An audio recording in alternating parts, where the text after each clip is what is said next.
And did you have to lay people off, or was that up to someone else to do? Yeah, probably one of the worst experiences of my career. 2 weeks out from Christmas, having to lay off about 20 staff. Oh, God. Talking to the person who you know them and you know their kids and you know what this job means to them, and to save the company and everybody else who's working there, you're like, and you know that because you're laying this person off, I am then going to have to go and do their job over the holidays. And on Christmas Day, I'm sitting there dunking and dipping printed circuit boards, right? Because I had to make that decision. So you know the impact personally, you know the impact on that person, but if you don't do it, then everyone's gone and you're no longer a viable business.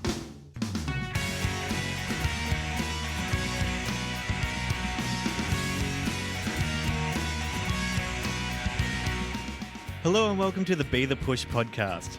My name is Jack Ferguson, and I'm going to be sharing with you stories of how business owners and entrepreneurs had to push through the hard times in their careers. We're going to be discussing the lessons learned from these experiences while arming you with actionable advice so you can be the push when you need it most. Show notes can be found at bethepush.com/podcast and clicking on the relevant episode link. Let's get started. So thanks for tuning into this episode. If you've been here before, welcome back. If this is your first time listening, welcome. It's good to have you here. On this episode, I'm talking to Chad Renando, who does a lot of work in the innovation space in Queensland and is heavily involved in the startup space in Australia in the broader sense as well. He's a community manager for an innovation hub called Fire Station 101, but has also started work with the Office of the Chief Entrepreneur here in Queensland. And we talk about what those roles mean during this chat.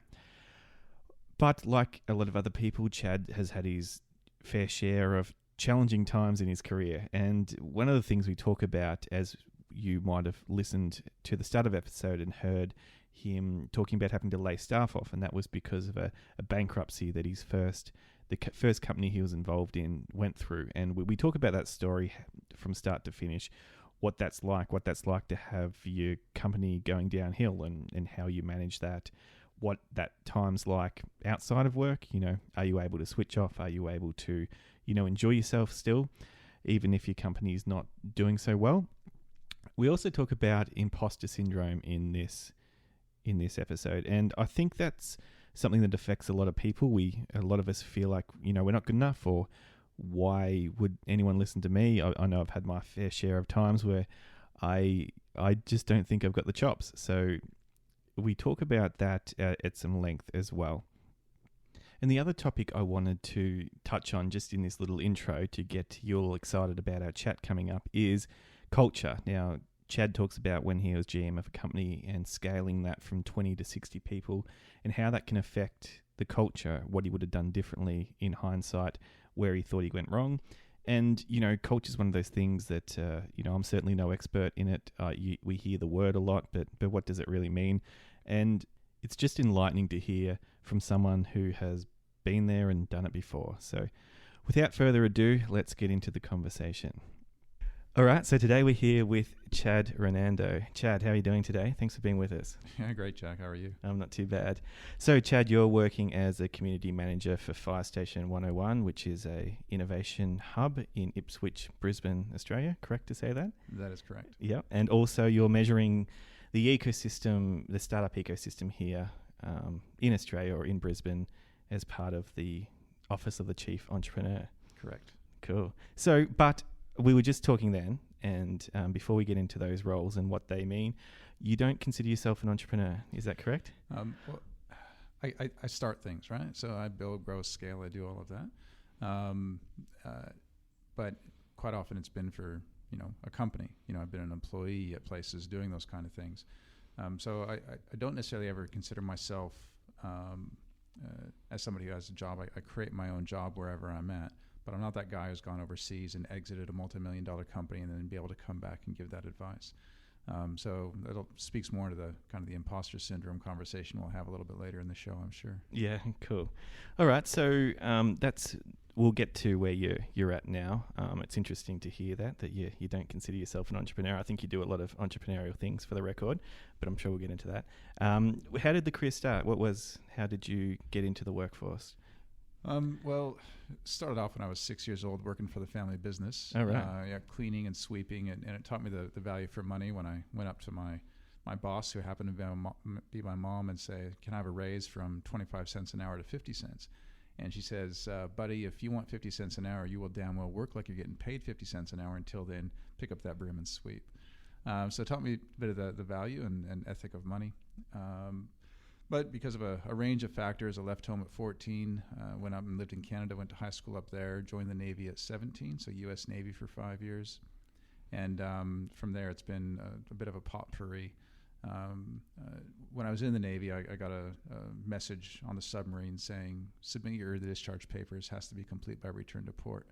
And what had ended up happening is one of the employees at my parents' company was dumping chemicals down the drain early in the morning before anybody knew about it. The Environmental Protection Agency found out, came to the employee, and the employee says, well, the boss told me to do it, which of course it was my dad, and he didn't say it, but my dad did say, well, just take care of it, which is probably one of the worst things that a boss can say to their employees.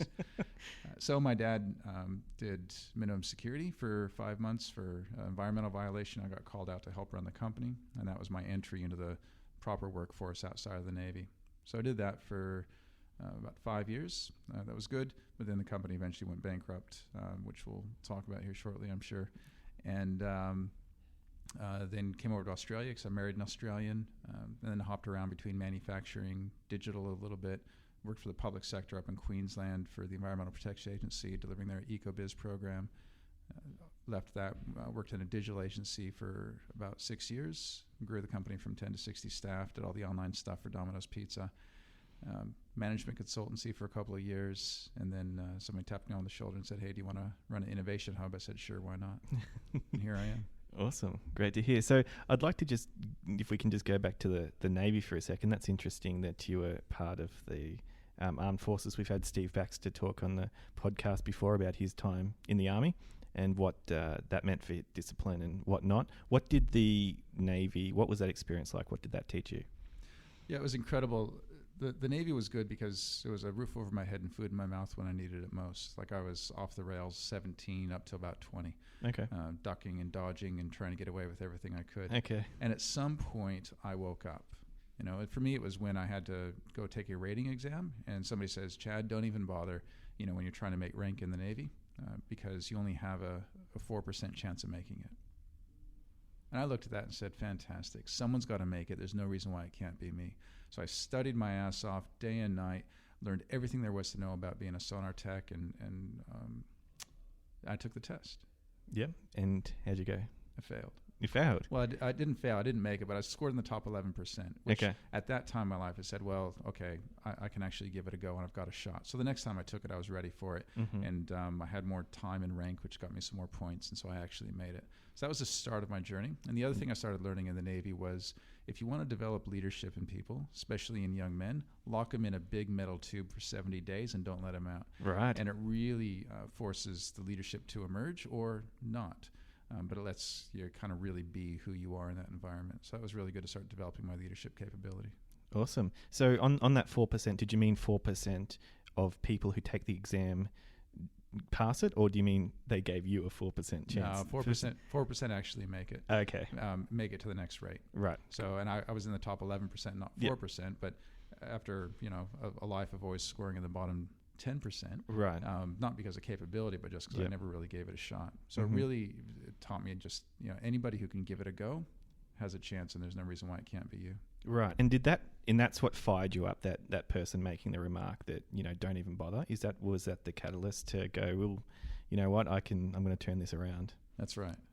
Really? Okay. Interesting. And you touched on leadership there. So when you say put a lot of young men in a metal tube, I think that's how you described it. Yeah. Are you talking about a submarine, I'm assuming? I am, yeah. So what happens? Look, especially in subs, because everybody's reliant on everybody else. Like you know, if there's a leaky valve or, you know, a fire or things like that, like you're dependent on the other guy to know every single aspect of that submarine. It's not dissimilar to say a startup and a founding team, where, you know, everybody has to have everybody's back because everybody has to do everything. And again, running an innovation hub isn't too dissimilar because, you know, you have to be able to sit there and you know, engage with the sponsors and help navigate some of the big deals, as well as empty the trash and clean up outside after a rough night, and just pretty much everyone has to pitch in and do what they need to do. Mm-hmm. And what is leadership to you? Being able to influence, being able to get other people to do more than they ever thought possible, and collectively have everybody in the team do more than any one person can do. Okay, right. So it's almost your ability to put faith in someone else, or get them to believe in themselves to do more than they thought possible. Yeah, in a way, and towards an outcome that you want to get them to. So make no bones about it. Like, leadership is one person having an idea and getting other people to buy into that idea, and have them take even further than that one person ever could thought possible. So that person can see what the next thing there is need to do. And I often say that in the absence of leadership happens. Quite often you have organizations or places where there's an absence of leadership. Leadership typically rises up, and if it's not legitimized, it'll still happen. Okay, very interesting. I always find leadership is one of those things that are hard to put your finger on, exactly what makes a good leader, and whether those traits can be developed or whether they're sort of more innate. Do you have an opinion on whether you can become a good leader or you are born a strong leader? Nature or nurture. I think it's a combination. There's certain traits that make up a leader, but I think it is learned. Quite often learned at the early ages, but even as you get older, it's taking control and accountability for yourself is one of the big things. Can you lead yourself? Every day people wake up and they have a job interview, and that job interview is to be CEO of yourself. And to be frank, some days you don't get the job. Yeah, but that's okay, because tomorrow you get another crack at it. Yeah, awesome, love it. All right, so let's move on. So you said that you've now moved into working with your parents' company. Is that right? Yeah, that was my first stint straight out of the Navy. Yeah. I did it when I was growing up, cleaning the company and whatnot. When the company started back 60s or 70s, there was about 2,500 printed circuit board manufacturing companies in the U.S. By the time we went bankrupt, there was about 250. Oh, wow. From the impact of overseas and changes in manufacturing. It was interesting in the 90s when manufacturing first really started going overseas. The narrative from my family was, well, it's a pendulum, it'll come back. And it did, because of quality and public sentiment around keeping things onshore. But what we didn't realize, it wasn't a pendulum, it was just a paradigm shift. So it went overseas, it came back, but overseas, there's an arrogance that quite often comes from people who do the same thing over and over again that other people can't quite catch up. But they did. They learned about the quality, and pretty soon their quality just surpassed ours so much, and our narrative wasn't helpful anymore. And we didn't change our narrative fast enough, like many of the domestic manufacturing companies. So we were a large-scale production manufacturing company, which is essentially a dinosaur in a lot of the U.S. or Australian markets. But that said, there was opportunities for niche, for small-scale prototype, but we didn't pivot. We didn't see it fast enough, to the point where that plus the .com also took us out a bit. And not necessarily .com, because that was based on a solid business model, but overinflated for a period of time. But the telecom bust that went with it. So you had all this telecom infrastructure that was built up to support .com, that when .com dropped off, you had all these servers and all these orders for big infrastructure, which needed a lot of electronics, that all of a sudden it wasn't necessary anymore. They canceled all those orders, plus 9/11. So 9/11 took out a lot of our transport, consumer goods, public sentiment, and consumer spending just went off the board for about 6 or 7 months. Oh, right. Okay. So the perfect storm of all that, plus labor. Okay. So we were up in Seattle, and the labor market went to your Boeings and your Microsofts, and finding labor that could do manufacturing at the scale that we needed was very difficult. There were a lot of people from Mexico, because a lot of the local people didn't necessarily want to do the work. The challenge is while they had all their papers, they were still illegal, because at that time you can easily buy papers that could look like the same thing. Okay. So we'd lose entire batches of trained staff. Wow. So all these things happen together. It's just this complicated, messy thing of when you're dealing with 80 staff and 10 mil a year, and we eventually went under. Right. So how long after you joined the company did it start going downhill? Was it immediate, or was it already? It wasn't. Okay, no. When you joined, Chad, the company all of a sudden. What I meant was like, was it already on the slide? I mean, no, it was actually it was a growth. I was there for 5 years, and a lot of the work I did initially as the environmental compliance officer transformed their environmental programs. We purchased equipment to automate, completely transformed the company, and we had some of our biggest years. We went from about 30 to 80 staff in a rapid period of time. Mm-hmm. I left for a year, came to Australia, got into digital because my wife's from Australia, so we spent some time over here. Company called me back and said, hey, look, set up wherever you want. So we set up a side office in Texas. I started doing traveling sales across the lower half of the U.S., doing distribution overseas to try and broker stuff in. I built an entire online platform so customers can integrate their purchasing system with ours. I really tried to revolutionize. I built an entire ERP system for the company. So we did all the right things, but all that perfect storm just really hit us in a very rapid period of time. Went from 80 down to 40, 20. Mm-hmm. And then, but even though we went under, we still retained about 3/4 of our clients because I took the entire company online and integrated the purchasing systems with our customers. And so we still had all their data, and we could just transition them from a local manufacturing to other facilities. So we actually just turned into a broker for a period of time. Gotcha. Okay, and when you're moving from that, you're saying you're going from 80 employees to 40 employees. What's your time away from work like at that point in time? Are you starting to, are you taking it home with you a lot of the time? Are you able to switch off during those periods? When things are turning, going the wrong way. What was your, I suppose, state like? I'm always on. Okay. Any of the gigs I've been in, I'm the wrong person to talk to about work-life balance. Okay. Because if it's going good, you drive harder and make it go even better. And if it's going down, you do whatever you can to inject yourself in there to have it turn around. So I've never known either a rapid growth or a rapid turnaround situation. Oh, right. In all the companies I've been in. Yeah. And did you have to lay people off, or was that up to someone else to do? Yeah, probably one of the worst experiences of my career. 2 weeks out from Christmas, having to lay off about 20 staff. Oh, God. Talking to the person who them and their kids and what this job means to them, and to save the company and everybody else who's working there, you're like, and that because you're laying this person off, I am then going to have to go and do their job over the holidays. And on Christmas Day, I'm sitting there dunking and dipping printed circuit boards, right? Because I had to make that decision. So the impact personally, the impact on that person, but if you don't do it, then everyone's gone, and you're no longer a viable business. Right. And were the people you laid off, were they understanding? Were they? What was? It's emotional. There is no good thing. It's not it's not good. Cool. Yeah. All right. So, we're up to this point where you've laid some people off. How long until the bankruptcy hit from that point on, from that Christmas? I'm not quite sure. Maybe I'm not sure if it was the next year or about a year and a half. Like, you're making decisions all the time, trying to adapt to the market. We actually went through a growth phase after that, I believe, where we started purchasing equipment. We automated as much as we could because labor was a big cost. Mm-hmm. And when you do the math, as long as you have the production throughput, as long as your monthly payments are less than your operational cost of the previous piece of equipment, then you're net positive, so you can scale up with the equipment. So it's probably about a year and a half, I think. Mm-hmm. And it's just constant decisions between, staffing and equipment and, refinancing and just different things that you need to do. Yeah.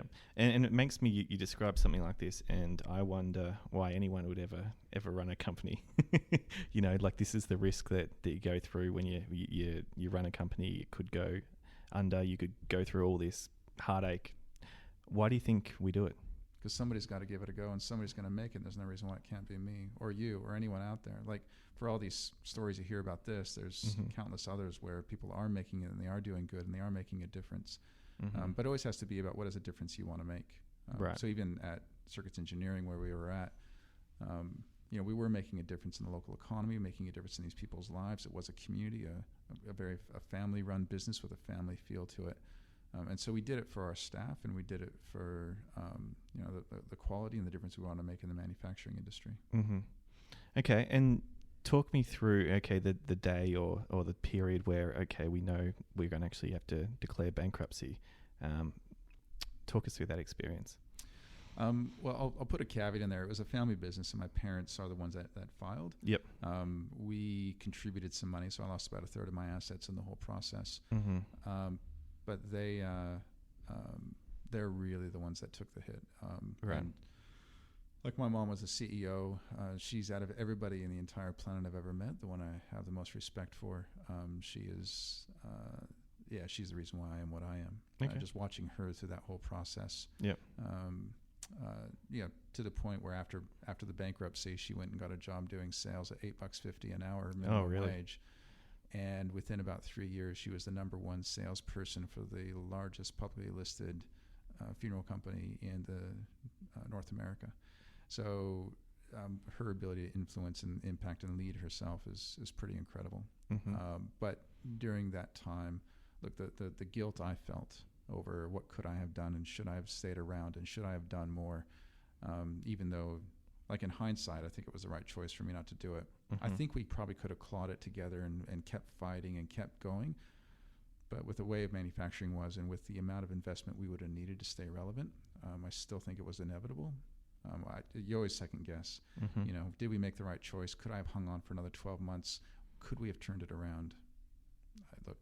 Hindsight. Right now, I'm just focusing on today and moving forward. All right, fair enough. All right, so what happens after you obviously you stop working with this company now? What happens next for you? Did you take some time off, a couple of months off to recharge, or did you jump straight into?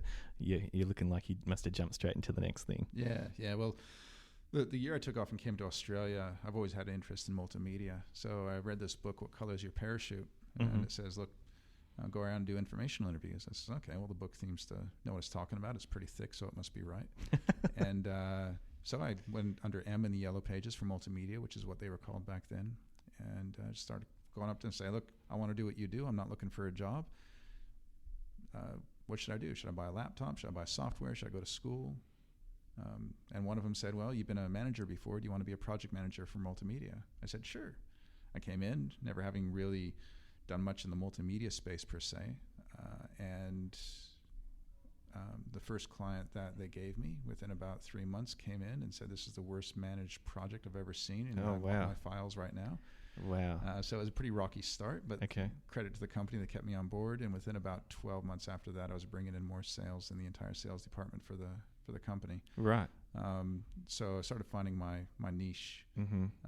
I really kind of got the whole digital thing. Around that time, I took all my CDs to a radio station and said, hey, look, can I be on air? And one of the stations said, sure, why not? We'll give you a slot 2 to 4 when no one's listening on a Saturday. But I had a bunch of friends in the States, so I took the output from the panel, stuck it in my laptop, much like we have here, and I started streaming online. Oh, cool. So I had an online streaming program before all the cool kids were doing podcasts. Yeah. And then I had to tell people about it, so I started teaching myself how to code a website. And within about 6 months, I had about 3,000 listeners a day, and stations over in the U.S. FTPing it over there for ODark 30 on their stations. So being in the multimedia scene, kind of, and then having a need to do my own thing, started learning digital and things like that. So started recreating myself in a new career. Yeah, right. So what did you learn about project management after the 3 months? So it's not going so well at that stage. What turned around? What changed that all of a sudden, 12 months later, you're actually outperforming everyone? Well, outperforming in sales, I still had to learn a lot in project management. Gotcha. Okay. I started researching, and then around that time, there's all these methodologies that started popping up, project management professional and those kind of things. So I just started studying the crap out of it, learned the discipline behind project management, controlling scope, schedule, budget, and understanding why I was feeling like crap and frustrated all the time. Because frustration is simply unmet expectations. It's just feedback that you give to yourself. And if you can step back from it and say, okay, well, why am I feeling like this? And I can choose not to feel like crap. Obviously, it's a capability gap, so I can build capability. And within 2 or 3 years, you then find the next thing to feel frustrated about and have to learn something else. So true. So very true. Okay. I do want to touch on that a little bit more. So some people, I think, take that feedback and really take it to heart. It really hurts, and perhaps they'd crumble. Other people take the feedback and kind of step up. Do you consider yourself the former most of the time, or the latter at most of the time? Because I think that I'm probably, I hate to say it, but I don't process feedback like that too well myself. I tend to sook for a little while and just being honest. But what's your approach to feedback? Which way do you go? A bit of both. Bit of both, yeah. So it depends. You assess whether it's valid or not. Should I have done something? Should is an awkward word. It takes all this judgment and inflicts it upon your future or past self. So you just feel like shit for as long as you feel you need to. And then you dust yourself off and you say no. Quite often it's either I should have done that. I own it. Step into it and then just move forward. Learn that for next time, or I'll keep going around the mountain until I find the path up. Stand up and get on with getting on with it. Do you think there's a caveat with that it's one thing to step up yourself, but you also have to think about whether the person who's giving you this dressing down is being reasonable as well? Is that a filter that you would put that through? Oh, absolutely. Yeah. Yeah. And feedback is often most impacting from the people you have the most respect for. And there's also how I'm feeling, tell me about myself. And there's some people out there that, they just constantly, it's almost like they thrive on negative feedback or thrive on feeling bad. And if they don't feel bad, they'll find a way to feel bad. I don't really have time for that. There's so much to do in life. You just got to getting on with it. So you get the feedback, you take it on board, find out who it's from, is it valid or not, and you just one foot in front of the other. And it's also not necessarily attachment to the destination, but it's just this is a path we're on. And you think about it. You remember that? You remember when you cut your hand about 12 months ago? Cut my hand? Yeah, I'm sure you did at some point. Okay. I might have cut my hand, yeah. You might have, but we don't. We forget about it. Yeah, yeah. It's all these things that happen, or that time I was offended, a year and a half ago, or whatever. You just, and you try and just keep that perspective in mind and just get on with it. Meditation helps. Focus on the breath. What's real right now. I worked in a digital agency in the Valley for about 7 years, and long hours, and sometimes I'd catch the midnight train home. And of course, walking through Fortitude Valley in the middle of the night. Right. And you get people whose inner monologue escapes, and they're like, you're an idiot, and go home, Yeah. And you don't think anything of it. Yeah, that's true. I'd just be getting out of the studio, and I'd get this phone call from a CIO who says, Chad, where's my stuff? And you guys promised this to me last week. And I often wonder, well, why is it that when he says it, I'm just devastated. I'm like, but when this person on the street, and so quite often in those contexts, I just put whoever's talking at me at that point in the context of the person in the street and say, okay, well, I'll just take it on board. Is it valid? Get on with it. What needs to happen next? Right. Brilliant. So this, the time you're talking about working in Fortitude Valley, is this what followed immediately after the stint in multimedia? Yeah. I've had a few, I hopped in and out of manufacturing for a bit, spent a bit of time with the Environmental Protection Agency, and then local studio of about 10 staff asked me to come on board. They just got the client Domino's Pizza, and so we grew that. We developed the Domino's Pizza online applications for about 5 or 6 years. Yep. Grew them to from 1% of orders online to about 60 to 70% of orders online. Grew Not the bad. company from 10 to about 60 staff. Yep. And it was a pretty incredible period. Right. Tell us a bit about that. I understand that would be, to me, that just sounds, I struggle to grow a company from 1 to 3 staff. So going from 10 to 60 sounds quite difficult. It just sort of happens, especially when you have a big client like Domino's Pizza. Like it's just, we were in a bit of a bubble during the GFC. It's just, you couldn't help but just grow and grow and grow. And they were growing, we were growing with them, so it was really symbiotic. And I always had this premise around single team working together for a common cause. But the culture change is something I didn't quite accommodate.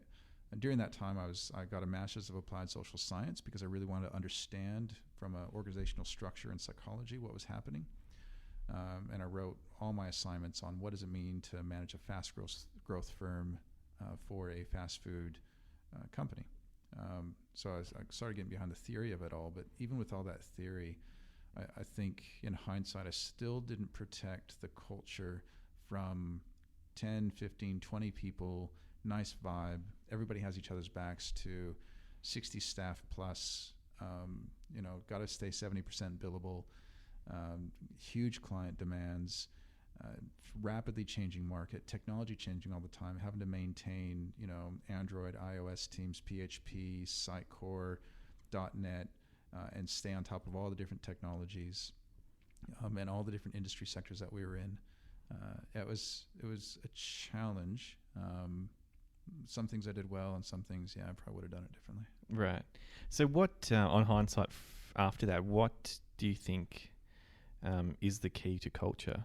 I think, again, it's probably, it's one of those a little bit like leadership. It is a little bit elusive at times. It's not something you can, there's a black and white answer to always. What would you do differently growing from 20 staff to 60 to maintain culture? Culture comes from the top. You need that alignment with your leadership team. I was the GM at the time, and saw things maybe a little bit different than the other leadership in there as far as how to do things. Not saying I was right or wrong, but it was just different. Yep. And I would have done more to bring the staff involved in some of the leadership decisions, especially some of my key staff, my project managers that were really driving things forward. Probably would have done that a little bit differently as well. Culture is simply just the way we do things. What's the, when it hits the fan, what's the immediate reaction? Is it defensive and a fear-based response, fight or flight? Or do we lean into it and say, okay, I know what we are, I know what we're not, I know where we're going, and we see value in other people, and we're going to do this together as a team. If you don't have that narrative, then quite often you get in this defensive mode, and it's just not pretty. That makes sense. Okay, so is part of it, it's almost sounding like you've got to let go of some control as well, like you're saying, to let people, more staff, in on decisions. Would that be fair to say? Well, it's more, more. I am a big fan of a collaborative culture, while still maintaining that leadership of, we're going this direction. The vision is pretty strong of what we're all about, and if you're on the bus for that vision, then just pick your seat and let us know what you want to do. Right.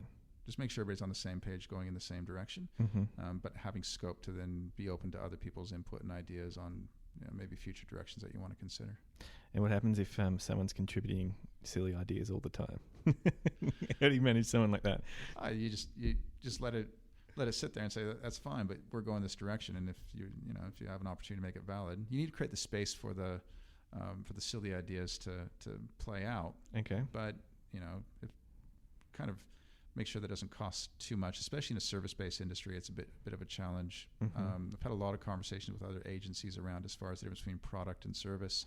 How do you innovate within an organization? It's the big challenge a lot of institutions face, especially when you start getting larger. You start having a bit more to protect.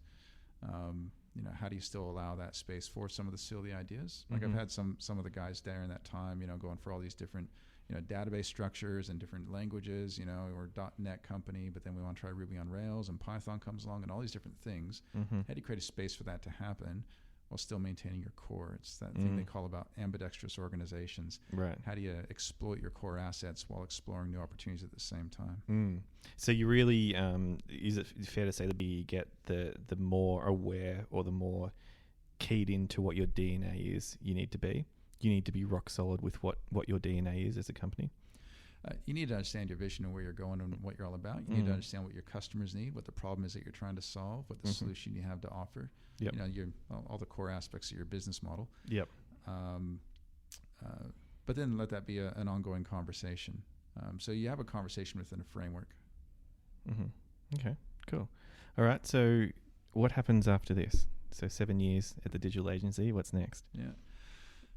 So I tried my hand at management consulting for a couple of years. And during that time, we've been involved in a few startups with the agency.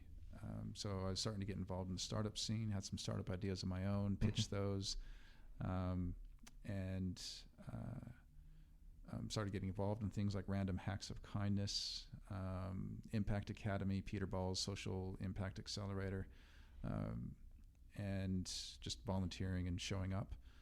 and I actually got into the management consulting because for the same thing, I said, well, it's kind of something I want to do. So I started doing personality assessments and facilitations and strategy work for every not-for-profit and community group I could find, building up my skills, which then got me on the radar for the management consultancy. So hopped into there to try and change the hearts and minds of leaders. Because as I was doing my degrees, I identified that for every journal article, every story of a success always has as a leader typically at the center of it. So we can influence the leader, then maybe we can influence broader change. Okay, cool. And then is that after this you become community manager of Fire Station 101? Yeah. Okay, So, the innovation hub. Yeah, so I started really getting into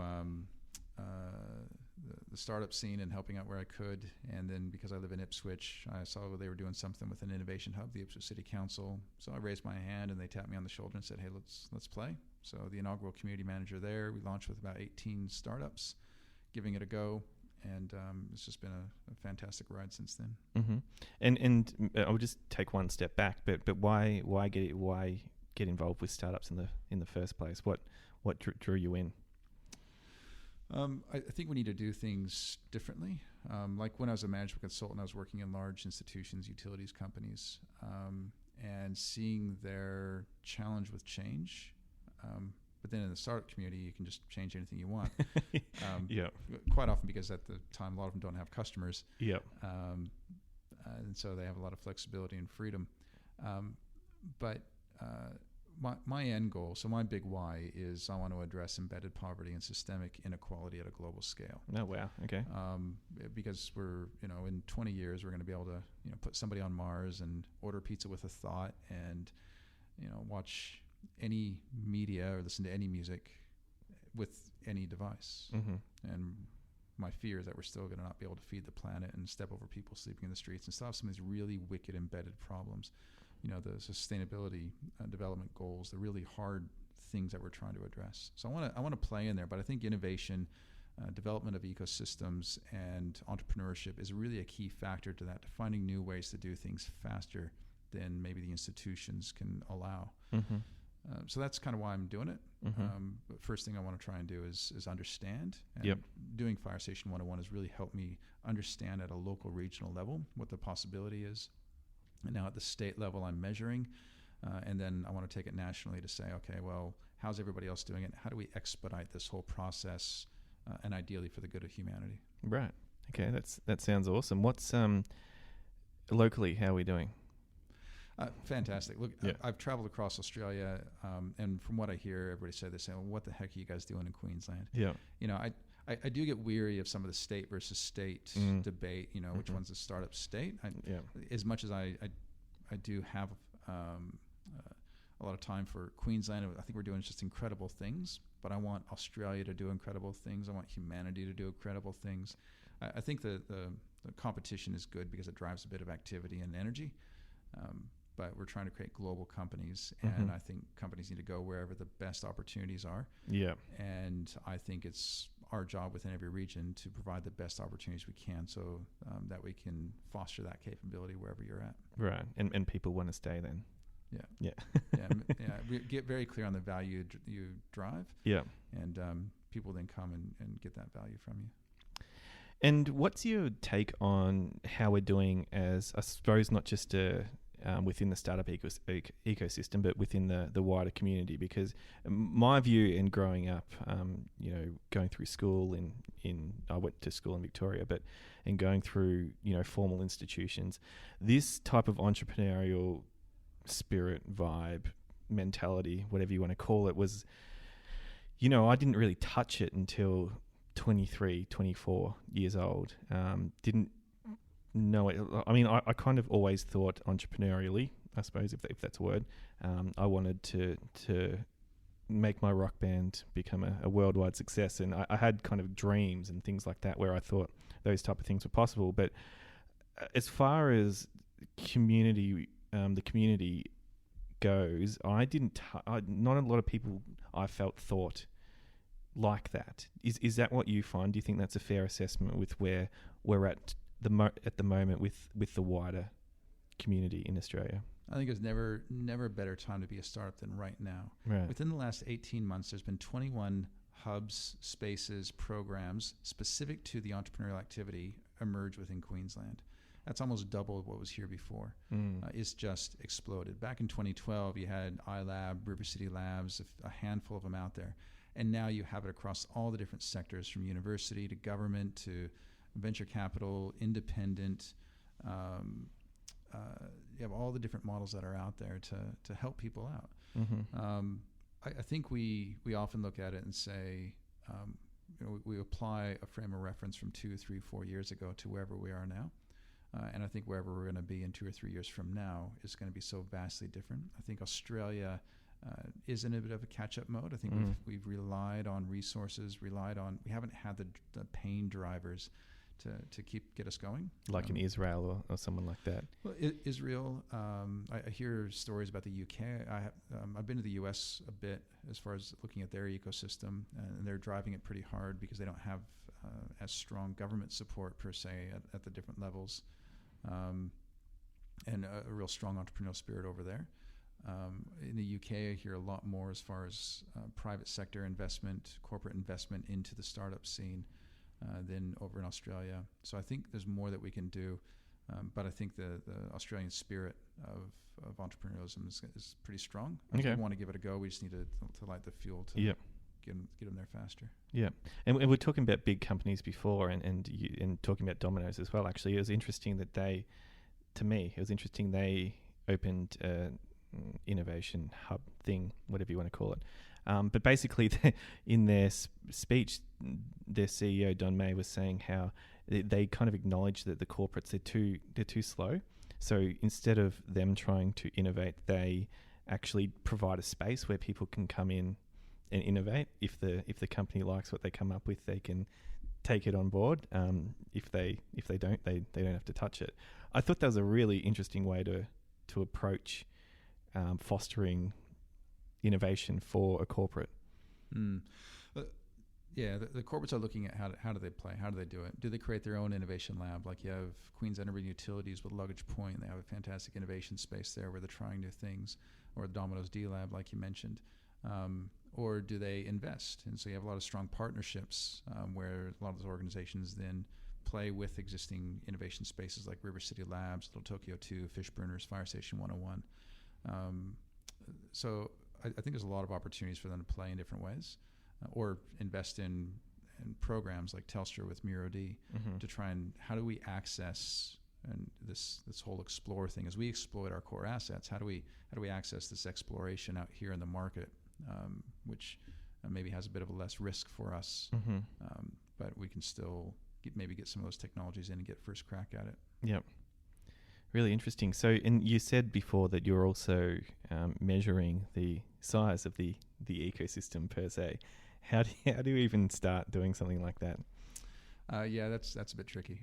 So it's what I'm doing my PhD on is what is the role of an innovation hub in building resilience in regional communities. Yeah. And when I say what's the role, then I have to measure what that role is and what are the outcomes from that. How many, a lot of people go to jobs. How many jobs are we creating? And we do create jobs from these, but quite often it be a long play. So you have to invest initially, and sometimes a founder takes 2 or 3 iterations. And a lot of it's events, a lot of it's some of the transactional activity, sometimes it's sentiment. Do I think now is a good time to start a business? Do I know someone who started a business in the last 2 years? You asked before about leadership, and quite often you don't have entrepreneurial leadership simply because you don't necessarily know what it looks like. When I go to some of the regional areas, quite often all it takes is that one question: who is your customer in Connecticut? Not that Connecticut's anything special, but it's sufficiently not here that it makes me think, how do I scale my business beyond a service-based business? If I surround myself in a regional community with a bunch of people just doing service-based businesses, I may not have the opportunity to actually think differently. How do we introduce them to people that will have them think differently? So when you measure an innovation ecosystem, quite often it could be things such as the number of events they're running and how often we're introducing them to, it's things like the Chief Entrepreneurial Program in Queensland is quite innovative in itself because it provides that catalyst, particularly in regional areas, and people to look at and say, actually, and it's what I said in the beginning, someone's got to make it. I see that Mark Sowerby or Steve Baxter make it. Well, maybe I can give it a go as well. And that's the start of their journey. 10 years later, they're a success. And how important are those people like your Mark Sowerby's, your Steve Baxter's? That must play a crucial role in the measurement of the ecosystem. Yeah, it is critical. There's those entrepreneurs that can bring back some of that scalable narrative, some of the conversation. Each of the regions, and two things make an innovation hub: leadership, programs, and events. Anytime you hear about any of the hubs across the regions, it's always a name. From Jared and Mackay to Joe and Dave up in Townsville, Joy and Dave over in Toowoomba at the Canvas, Jock Little Tokyo 2, Aaron Birkby, PETA with River City Labs, Steve Baxter with River City Labs. So you always hear these names, these people keep coming up, Sharon over in the Gold Coast. I can go on and on. Mm-hmm. So it's really fostering those leaders, mm-hmm. but then also getting some of that global input. Some of the spaces I go to, you hear the narrative around the blind leading the blind. If I'm sitting there as a startup and the other startup next to me is on the same exact journey and hasn't had the same exposure, I ask them, we can kind of make it up and look online and try and figure it out. But to have somebody in here who's been that entrepreneur in residence, that global startup experience, to be able to have just 5-minute chat with that person, they say, oh yeah, well back when I did it, here's 3 things you might not want to do. Yeah, that's gold. And you touched on the blind leading the blind there, and I just want to go back to that for a second, just because I feel a little bit like that at times. I love the space. I love being part of the around entrepreneurs. I find them the most interesting people, and no two conversations are the same to me. But I have that kind of I play in the space. I do events, do this podcast, that type of thing. But I do sometimes think, well, you haven't really done anything that interesting. Like I feel like I'm maybe at times I'm one of those people that's leading other people around, and I have that thought of, well, do I really know what I'm talking about? Do I have something to offer? What do you think is then, like, there's heaps of people like that. What's their role? It's the thing we were talking about before, that golden nugget of the imposter syndrome. And we were mentioning before, that is a bit of my Achilles heel. Somebody coming up to me after you doing all these things, and they're like, you don't really know what you're doing, do you? No. But by the same token, you just you craft the narrative. It's one of the things that Mark Sowerby talks a lot about, is just what is the narrative you want to create. And also, like this, when I was running Fire Station 101, and I'm out there helping these people, mentoring residents, driving community, getting the outcomes for the guys. And sometimes you just got to look around, Jack, and you say, I may not know everything, but you know what? I'm in this seat right now. And when I look around, there's nobody else here. And so I'm going to keep leading until somebody physically removes me from this seat, or something happens where they say, actually, Chad, you shouldn't be in that seat anymore. Oh, okay, I get that. But until then, one foot in front of the other, and this is the role I'm in, and so I'm going to learn how to do it, and we're going to give it a red hot go. Mm-hmm. And I try and then get as many other people around me as possible that maybe fill in some of those gaps, and I can then learn from them and then help them as much as I can. So it's kind of understanding what is my role, what are the boundaries on that, and then bringing other people in to maybe fill in some of those gaps. At Fire Station 101, we're constantly getting other mentors in, other people in to help fill some of those spaces. Mm-hmm. And is imposter syndrome something that you have recently come across, or is that something that you always feel like you've had from time to time? I'm probably one of those people that have always had a bit of imposter syndrome, even from a young age. Where's it come up for you? In hindsight, you can kind of identify it before it was all of a sudden a buzzword and everybody's talking about it. Yeah. So hypochondriacs looking up things on the internet and saying, "Oh, I think I got that." Yeah.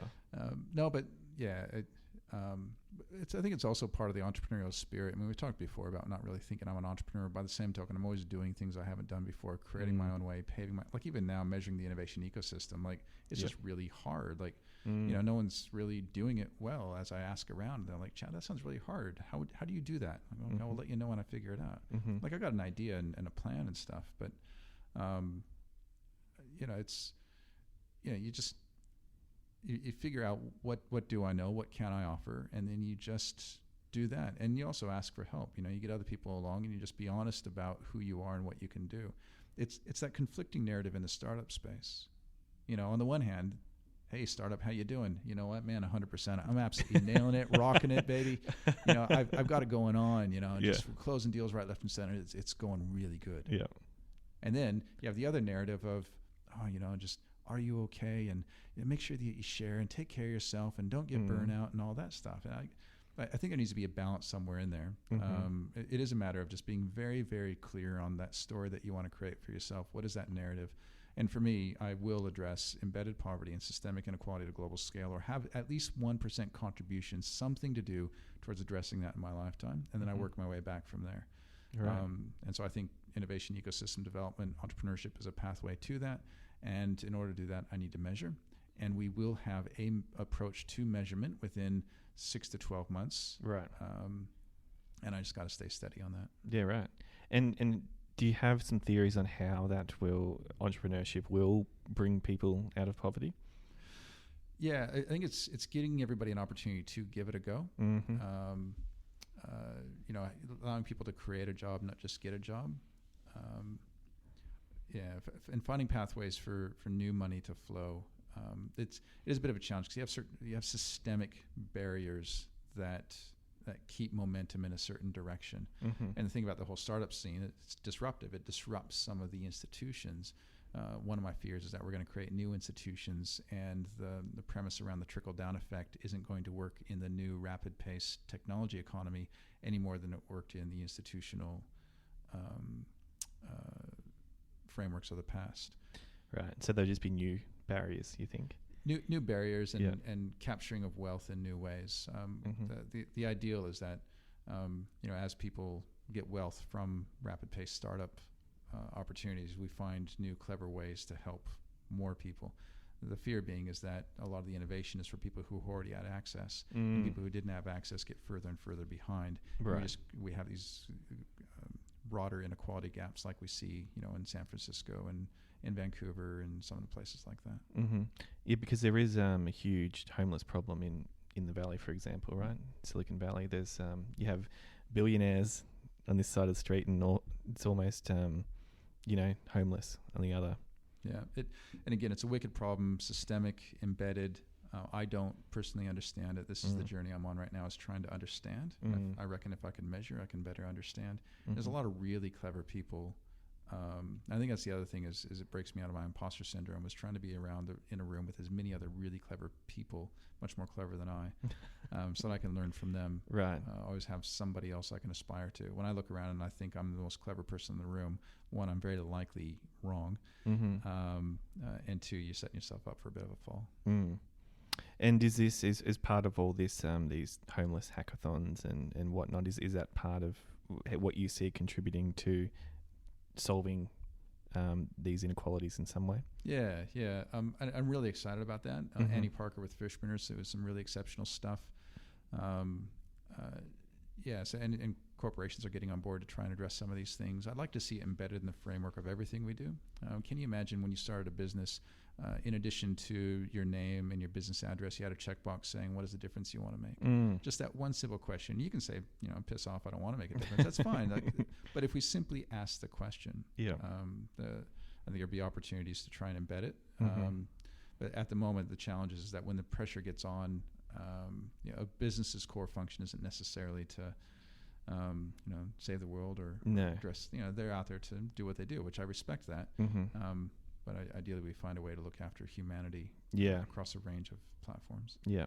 I have been in situations myself where I've, you know, I've had that view of trying to do the right thing.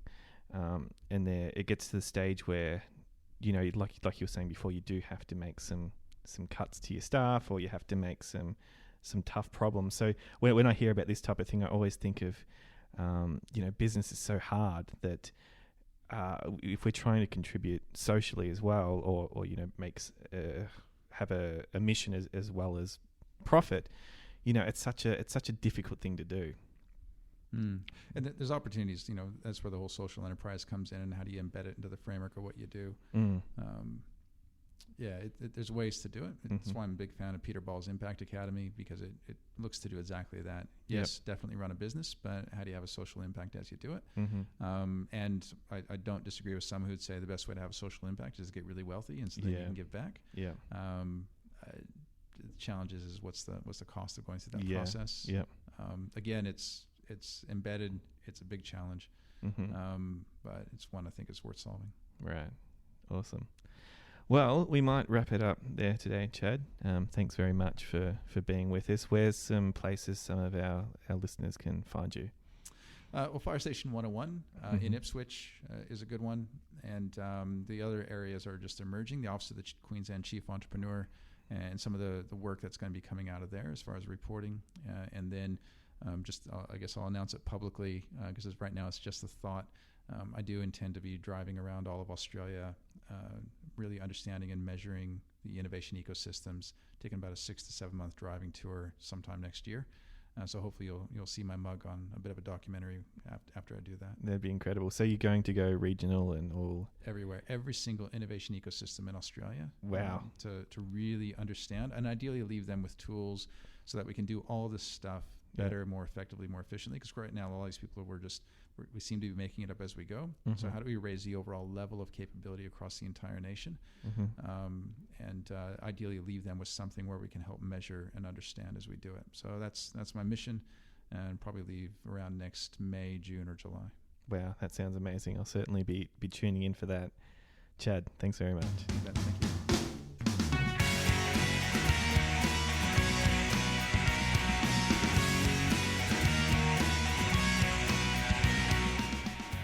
Thanks for listening to this episode of the Be The Push podcast. Show notes can be found at bethepush.com/podcast and clicking on the relevant episode link. I appreciate your company and look forward to talking to you again soon.